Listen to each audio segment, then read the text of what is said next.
Hello and welcome to another edition of Plain Talk here on Eagle Eye TV. I'm your host, Ken Ward, and today we're joined by Judge Bob Vance, who is the Democratic nominee for Alabama Chief Justice. Thank you so much, Judge Vance, for joining us. Good to be with you today.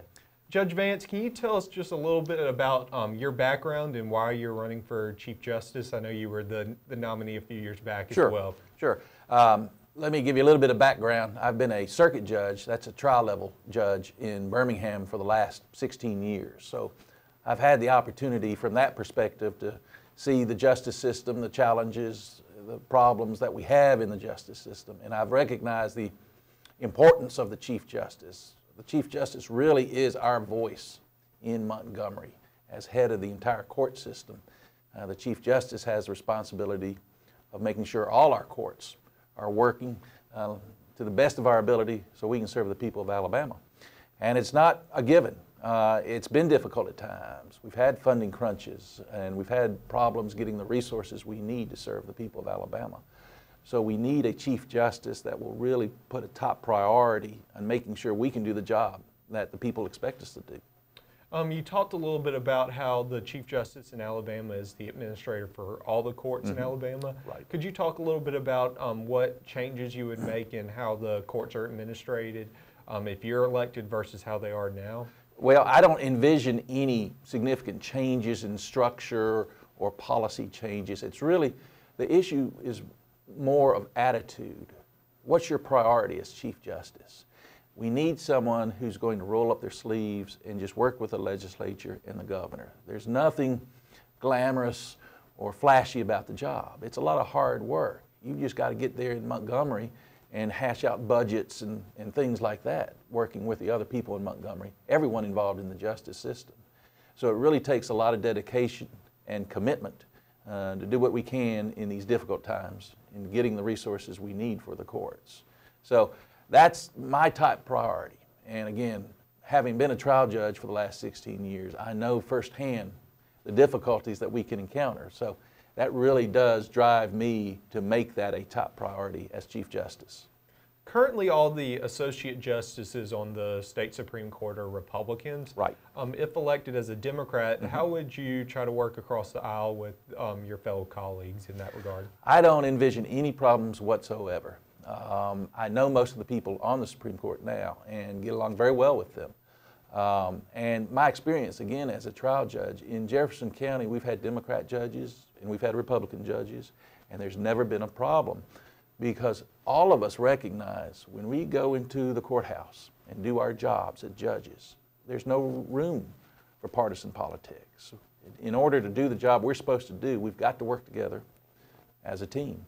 So it's not any different in Montgomery. The Supreme Court works the same way. We might have differences in philosophy on this issue or that, but when it comes to making sure the courts are functioning like they need to, then there's no place for politics, and I think everyone knows that. So I don't envision any problems at all. You talked a little bit about how you've worked as a circuit judge over in Jefferson County. What are some of the ways you would bring that experience to the Chief Justice role? Well, it's all a matter of understanding and appreciating what's involved at the trial level. We've got civil cases where we need juries, so a number of jury weeks are required to keep the cases moving along. The criminal justice system is even more involved because of the challenges that we encounter in the criminal justice system.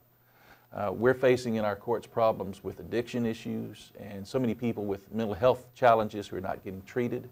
And these people are filling up our jails and prisons, and again, they're not getting the treatment that they need, so the problems are going unresolved, and you get that revolving door in our jails and prisons.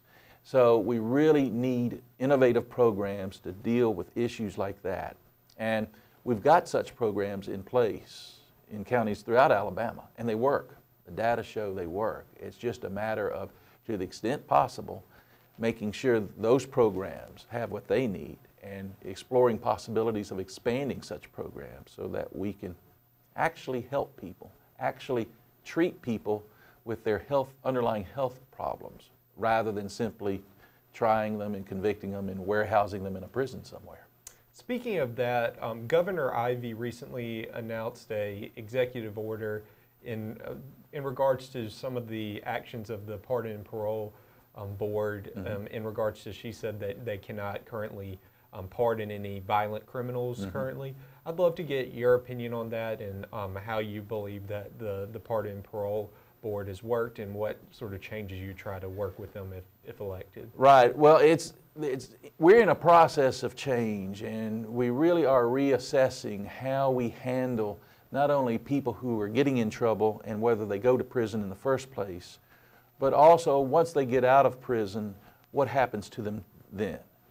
And there have been many reform efforts proposed, and some adopted here in the state of Alabama that have really done a great job in reducing, for example, the overcrowding in our prisons. But the question remains, what do we do with people to assist them to re-enter their communities and become productive citizens? And obviously, if anyone is a threat to the community, then whether they get out on parole, you've got to really scrutinize that carefully. And it's sometimes difficult to make those decisions. But that needs to be an underlying theme in assessing anyone's possibly getting out of prison. Do they constitute a current threat to others? But if they don't, and if there's the chance that they can become productive citizens, then I think we do need to explore expanded possibilities of making them productive citizens in our communities. So one of the issues with the current situation is some are saying that violent criminals that have been sentenced to life in prison are being released after only serving about 6 years in situations like that. Do you see that as being a problem currently? Well, it's part of an overall situation that we have, and as I mentioned before, we have reform efforts underway, sentencing reform efforts underway, that really are focusing on alternatives to incarceration. The problem you mentioned has been one of long-standing, kind of a truth in sentencing principle. If you're sentenced to life, why do you get out so much earlier than that? But I think the bigger picture really is reassessing who needs to be in prison and who might do well outside of prison to reduce the overcrowding, to reduce the cost of prison, and to help people become productive citizens. All right. We are currently joined by Judge Bob Vance, who is the Democratic nominee for Chief Justice here in Alabama. We'll be right back with Plain Talk here on Eagle Eye TV. Join us in just a moment. I believe this is a practical world and that I can count only on what I earn. Therefore, I believe in work, hard work. I believe in education, which gives me the knowledge to work wisely and trains my mind and my hands to work skillfully. I believe in honesty and truthfulness, without which I cannot win the respect and confidence of my fellow men. I believe in a sound mind, in a sound body, in a spirit that is not afraid, and in a clean sport that develops these qualities. I believe in obedience to the law because it protects the rights of all. I believe in human touch, which cultivates sympathy with my fellow men and mutual helpfulness and brings happiness for all. I believe in my country because it is a land of freedom and because it is my home, and that I can best serve that country by doing justly, loving mercy, and walking humbly with my God. And because Auburn men and women believe in these things, I believe in Auburn and love it.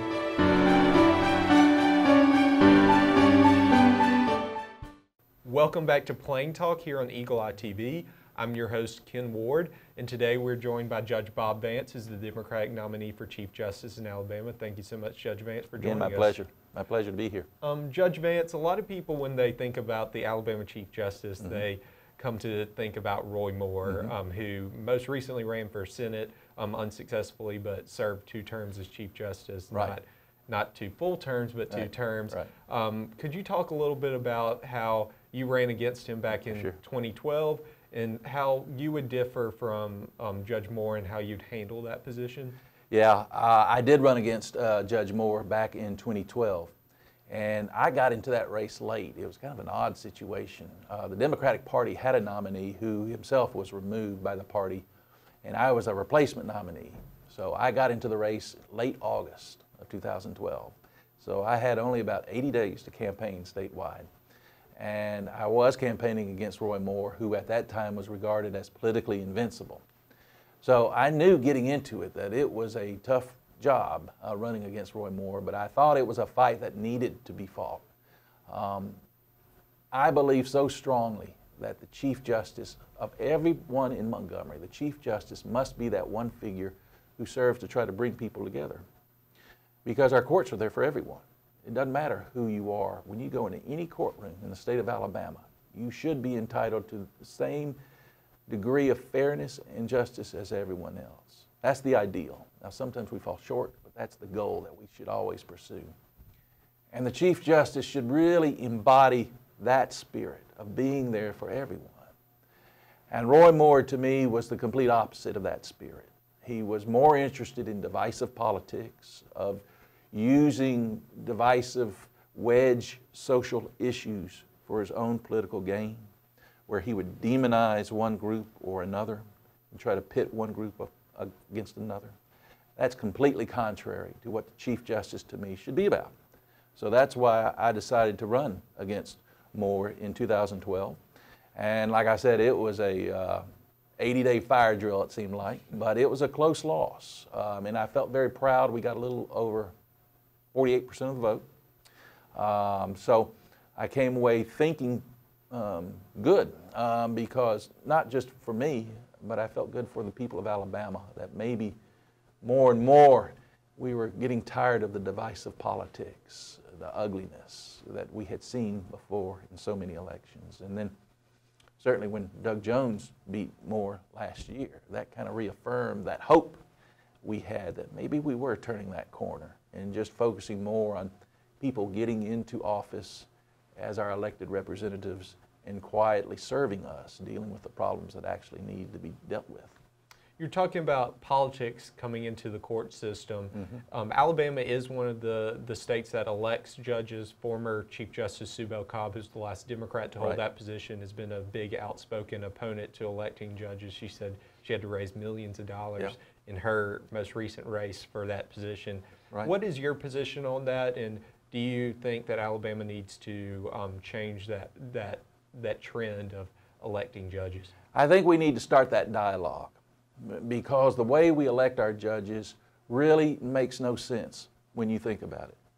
I mentioned before, when we go into the courthouse as judges, there's not supposed to be any place for politics, but yet we have to engage in the political process and run as Democrat or Republican and raise all this money to become judges. So there's a disconnect there between how we get our jobs as judges and then how we serve as judges. It does not make sense the way we do it now, in the sense, as I mentioned before, we've had Democratic judges and Republican judges, and we work great together, and the politics really has no part in how we work with one another. We do work together as a team. That's been my experience as a judge for 16 years now. So I would like to think that we could re-examine the process, especially when you do consider we've got to raise so much money in these partisan races. And does the influence of money, how does that impact our justice system? I think that's a question we need to ask ourselves. So I would be in favor of starting that dialogue and having a candid discussion about, is this the best way, or are other ways preferable, like the way other states do it? Speaking of, on the topic of money, Alabama's court system has lost a lot of funding over the past decade or so, and hundreds of jobs have been cut within the court system. At the same time, court costs on regards to criminal, if you're accused of a crime, even a basic traffic fine, have risen in the state and being diverted to other general fund uses and other fund uses in the state. Could you talk a little bit about how you'd want to change some of those issues, or work with the legislature on some of those? Absolutely, and this is a big problem, and it's a problem that people are starting to focus on now. The fines and fees and costs that we impose in our justice system make our justice system very unjust for a number of people. There are many people who really fall into a difficult situation because of the huge fees or costs or fines that they're obligated to pay. If they're prosecuted, for example, in a criminal case, they could face hefty fines that are with them for a long, long time. And a recent report that came out just last week showed that many of these people are unable to pay Many of these people are having to give up necessities like food and medicine just so their money can go toward paying court fines. Some are resorting to crime again to get money to pay outstanding court fines and fees. So it's a real problem, especially when you consider that all this money that's coming in, very little of it is kept by the courts. A lot of it is divvied out to other agencies in the state of Alabama. It could be the sheriff's departments or county general funds or district attorneys. Now, I'm not saying any of these are unworthy. These are very important offices and departments and agencies that need to be funded. But is it right that the court system is, in essence, the tax collector to fund all these other departments and agencies in the state of Alabama? That's not why the courts were set up under our Alabama state constitution. And so, again, that's another one of those discussions that I think we need to start exploring in a very candid and open way in Montgomery about the whole issue of finances in the court system. And then my final question is, as a Democrat running in probably one of the reddest states in the nation, you do face naturally an uphill battle. In what ways in the coming weeks are you going to try to separate yourself from your opponent, Justice Parker, who currently serves as Associate Justice on the court and has served there for several years now? Well, this race for Chief Justice presents a striking contrast for the voters of Alabama. Justice Parker, unfortunately, has the same worldview as Judge Moore did. They were close allies for a number of years, and unfortunately, Justice Parker is using the Roy Moore playbook. Again, the divisive politics and the politics of us versus them. So that's just as concerning now as it was 6 years ago. So from my perspective, the Chief Justice should be that quiet professional that gets in there, doesn't seek the headlines or the sound bites, just goes rolling its sleeves up and quietly going about the problems, dealing with the problems that we have. We don't need the divisive politics. We don't need the politics of hate and of intolerance and of bigotry.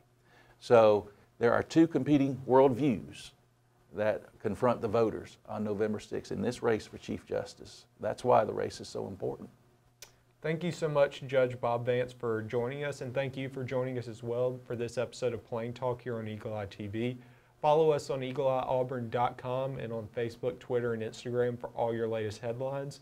And continue to keep up with us as we follow and investigate and talk to many of the candidates in this upcoming midterm election. Thank you so much, and War Eagle.